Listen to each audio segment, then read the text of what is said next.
It's Phil Lindemann with your Krystal 93 News at 4. They were hooting out in the trees today at A-Basin after 4 feet of fresh in a week. Simply amazing. We got 10 inches of fluffy powder on top of all that we've been getting here in the last week or so. That was Damon from Frisco. He was getting the goods on Pally and Beavers. School was canceled today here locally, and we wanted to know, what's your fondest memory of a snow day? Ari from Boston, now San Diego. We had plenty when I was growing up, and there was always a hill that was quite steep.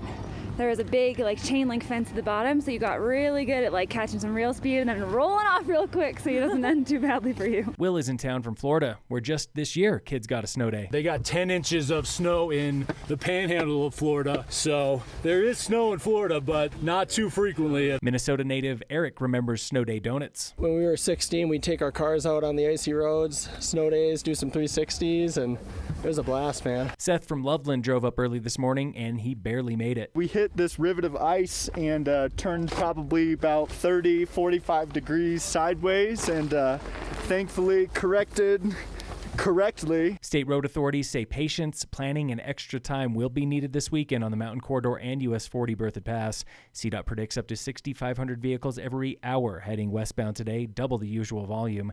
And we're seeing it already, slow, consistent, and busy from Georgetown Hill to Silverthorne. Getting the goods at Keystone this weekend is the National Brotherhood of Snow Sports. The annual Brotherhood Summit brings 58 clubs from across the country supporting winter sports for athletes of color.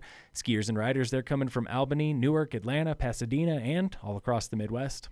2 Colorado winter athletes were just inducted to the Adaptive Sports Hall of Fame. Sandy Ducat of Denver is a 4-time Paralympic medalist competing in slalom. Her right leg was amputated above the knee at 4 years old. Scott Olson of Littleton and Winter Park is a longtime adaptive ski coach.